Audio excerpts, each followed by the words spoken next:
Hello everyone. In the second episode of our Rome history series, we continue with Rome's Regal Period.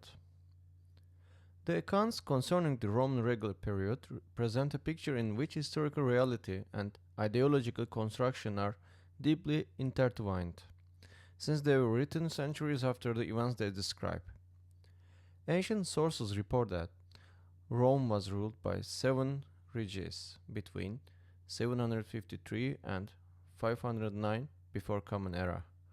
However, this form of rule should not be understood as a hereditary and absolute monarchy in the modern sense. The office of rex didn't represent a power passed from father to son, but rather a form of leadership determined by election in the Senate and approval by the comitia creata, lasting for life, yet not endowed with absolute authority. This helps explain why the Romans, on the one hand, developed a deep mistrust toward the institution of kingship, while on the other hand continued to remember their early kings, aside from Lucius Tarquinius Superbus, who was remembered as a tyrant with a certain degree of respect. The sequence of kings transmitted by Roman historians are generally divided into two distinct phases. The first phase consists of Romulus, Numa Pompilius, and Tullius Hostilius, figures who are largely regarded as mythical or semi-mythical. Romulus is presented as the archetype of Roman leadership, in whom military power, political authority, and foundational violence are united. Numa Pompilius, by contrast, is depicted as a wise, peaceful, and pious ruler, remembered as the founder of Rome's religious institutions and rituals. The narrative of Tullus Hostilius, meanwhile, emphasized the martial aspect of Roman identity. During his reign, the destruction of Alba Longa became a symbolic expression of Rome's rise through the elimination of its regional rivals. Although the historical existence of these figures cannot be conclusively proven, they clearly reveal how the Romans projected their own ideals and values onto the past.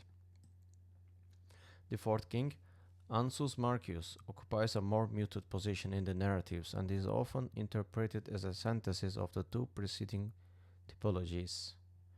Embodying both religious and military characteristics, he functions in Roman historical tradition as a transitional figure between the mythical era and the phase regarded as more historical.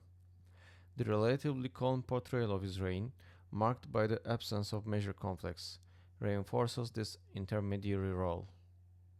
The last three kings, Lucius Tarquinius Priscus, Servius Tullius, and Lucius Tarquinius Superbus, display more clearly historical features in ancient accounts and are associated with Rome's rise in the 6th century before Common Era. This period is described as one in which Rome's urban fabric developed, large-scale construction projects were undertaken, and the political structure became more complex. While Tarquinius Priscus and Tarquinius Superbus are especially remembered for major building activities connected to the Etruscan world, Servius Tullius stands out as a lawgiver and a reformer. The violent beginning and equally violent end of Servius' rule are particularly noteworthy, as they illustrate how intense struggles for power were in early Roman politics. The end of the Regal Period is symbolized by the tyranny of Lucius Tarquinius Superbus. Pressure exerted on the aristocracy, the collapse of political compromise, and finally the chain of events, culminating in his son's rape of Lucretia, led to the complete loss of legitimacy of the monarchy. Lucretia's suicide is portrayed not merely as an individual tragedy, but as a moral rupture that justified the end of kingship in Roman political culture. With the expulsion of Tarquinius Superbus, monarchy came to an end and the foundations of the Roman Republic were laid. The social and political structure of early Italy should be understood not as a region composed of peoples divided by fixed and clear boundaries, but as a dynamic mosaic formed by communities constantly in motion and in intense interaction with one another. The region of Latium, in which Rome was located, together with southern Etruria, possessed geographical features that actively encouraged such interaction. The Apennine Mountains to the east, the Tyrrhenian Sea to the west, and the broad coastal plains stretching between them allowed communities with different ways of life to coexist side by side. Rivers dividing the region, above all the Tiber, functioned both as natural boundaries and an axis of communication and mobility.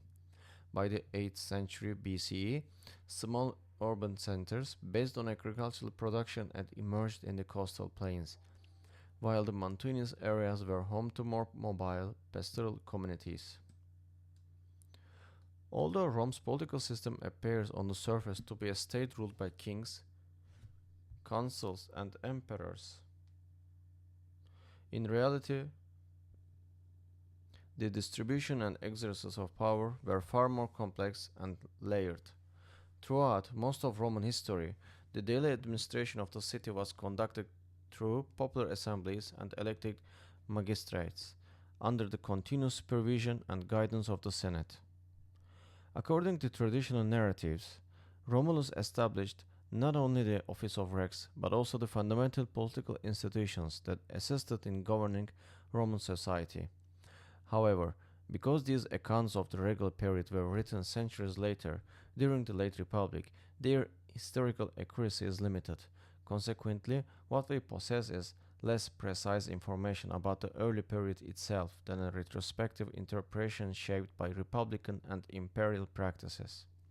At the center of the Roman political system stood the Senate, traditionally regarded as an advisory council founded by Romulus, which guided the kings throughout the regal period. In its early stages, the Senate appears to have been highly flexible in structure. At a time when Rome was still one settlement among many in central Italy, neither the identity nor the number of senators were fixed. Although the Lex Ovinia of 318 BCE gave the Senate a more institutionalist and permanent character, it is clear that, from an early period, senators represented the collective authority of Rome's leading families and lineages.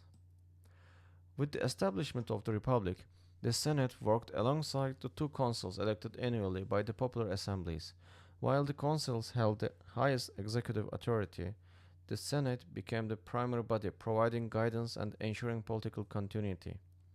Although legally possessing only advisory powers, the Senate wielded considerable de facto influence, and most decisions were shaped within a framework that protected the interests of the Roman elite.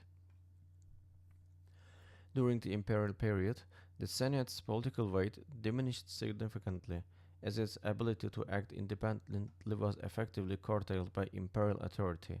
Nevertheless, in exchange for loyalty to the emperor, the Senate preserved, and in some respects even enhanced, its institutional prestige and social standing. In this way, the Senate evolved from a central political power into an institution representing the continuity and traditional authority of the Roman aristocracy. Another crucial dimension of Roman sovereignty emerged through the popular assemblies. Roman citizens, collectively referred to as the populus Romanus, were able to participate directly in the political process, although women and slaves were excluded. During the regal period, popular influence was exercised primarily through the Creator Assembly, though very little is known about its functioning. With the establishment of the Republic, the role of the assemblies expanding significantly. Citizens were summoned by magistrates to participate in elections and legislative processes. The Creator Assembly of the regal period was replaced by the wealth-based Centuriate Assembly, alongside which the more egalitarian Tribal Assembly was added. This Centuriate Assembly was primarily responsible for electing the two consuls annually and assigning major military and political commands, while the Tribal Assembly played a decisive role in electing lower-level magistrates. Although these assemblies were the formal bodies through which Roman laws were approved, popular sovereignty was far from absolute. Magistrates could halt the legislative process by invoking veto mechanisms or religious signs if unfavorable outcomes appeared likely. Most importantly, the formally non-binding opinions of the Senate exerted significant pressure in practice. It was extremely difficult for any measure not previously examined and reshaped by the Senate to be implemented. This demonstrates that the Roman political system, while outwardly based on popular participation, was in practice constrained by aristocratic balances and mechanisms of control. The reforms attributed to Servius Tullius occupy a special place in the formation of this complex political structure. Although he ruled as a king, the centuriated system and tribal organization attributed to him became the foundation of Roman political functioning during the Republic. In this respect, Roman governance evolved not through an abrupt regime change, but through the reinterpretation and development of institutional steps taken during the regal period. Ultimately, sovereignty in Rome existed not as the absolute dominance of a single person or institution, but within a delicate balance of power established among the Senate, magistrates, and popular assemblies, a balance that became one of the fundamental elements of Rome's political flexibility and long lasting state tradition. Turning to art in the Roman world, ceramic production was not merely a craft serving everyday needs, but a multifaceted activity playing a central role in economic structure, cultural expression, and ideological representation. Pottery was used throughout Roman society in virtually every aspect of life, including dining, storage, trade, architectural decoration, and religious practice. Its low cost, durability, and ease of production allowed it to reach broad segments of the population. For this reason, ceramic finds have become an indispensable source for archaeologists and historians seeking to understand Roman history.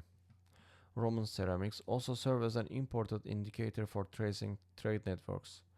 Amphoria, in particular, were used as standardized containers for transporting essential goods such as wine and olive oil, and their shapes and clay compositions allow scholars to identify the regions of production. The existence of flat-bottomed, decorated amphoria produced for domestic use demonstrates that ceramic were connected not only to commerce but also to the aesthetic dimension of everyday life.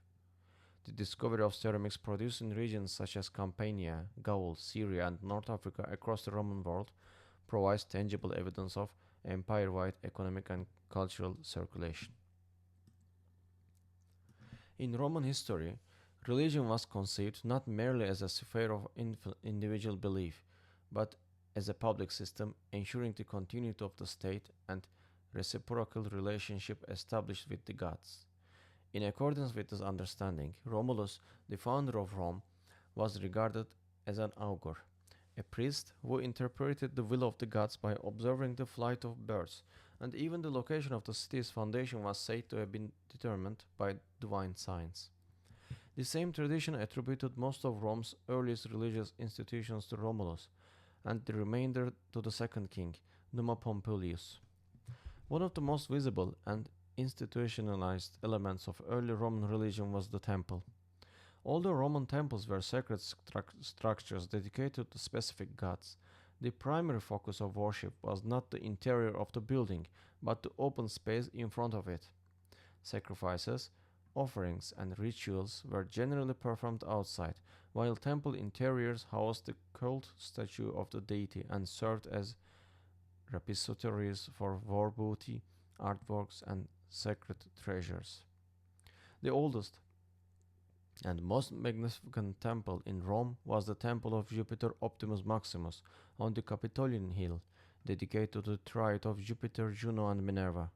According to traditional accounts, construction of this temple began during the regal period, and it was repeatedly destroyed by fire and rebuilt throughout Roman history.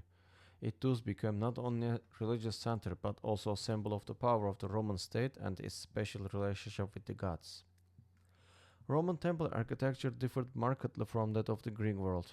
Whereas Greek temples were designed to be approached from all sides, Roman temples emphasized the frontal facade, featuring a staircase and a monumental columned entrance. Nevertheless, in Rome's earliest period, temples were likely constructed not of stone but of perishable materials such as wood, clay, and thatch. This suggests that Roman religion initially possessed a modest and local character, with monumental architecture developing only over time. Another fundamental institution of early Roman religion was the Vestal Virgins. The origins of this priesthood were considered older than even Rome itself, and the fact that Rhea Silvia, the mother of Romulus and Remus, was a Vestal added mythological depth to the tradition. The Vestal Virgins consisted of 6 priestesses dedicated to the hearth goddess Vesta, tasked with keeping the sacred fire burning continuously in the temple of Vesta in the Roman Forum.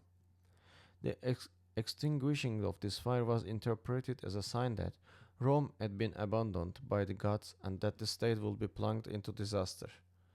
For this reason, the responsibility of the Vestals was immense. Allowing the fire to go out was severely punished, but breaking the vow of chastity was considered one of the gravest crimes. Vestal virgins were selected between the ages of 6 and 10 and were required to maintain their chastity for at least 30 years. Although they could leave the priesthood at the end of this period, most completed their lives in service.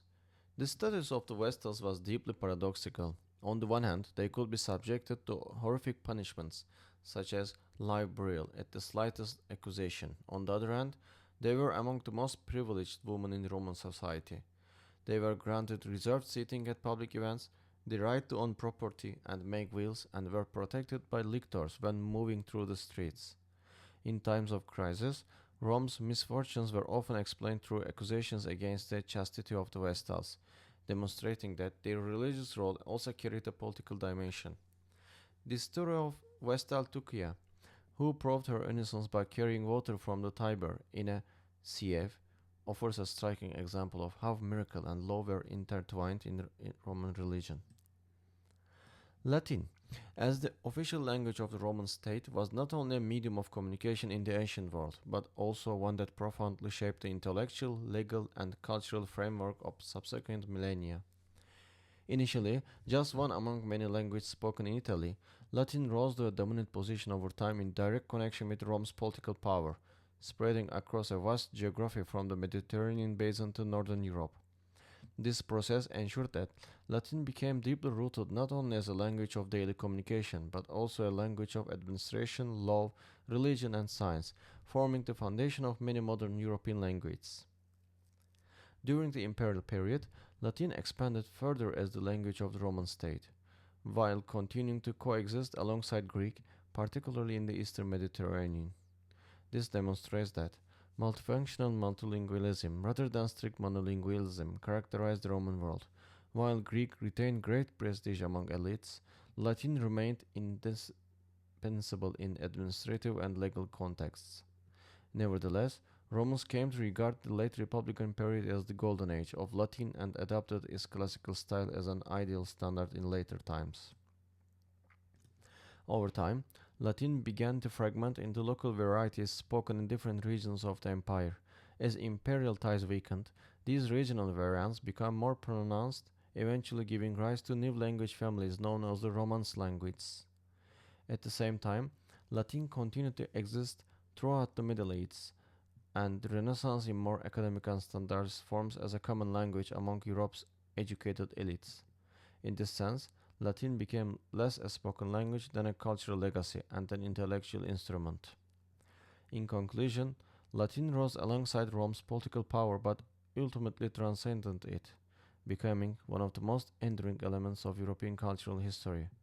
While laying the foundations of modern language, it also remained a reference language in law, science, and religion for centuries. Tracing the evolution of Latin therefore means tracing the political, social, and cultural transformation of Roman history itself. With this, we have come to the end of today's episode. In the next episode, we will listen to the overthrow of the last king, Tarquinius Superbus, and the founding of the Republic. Please continue to follow us.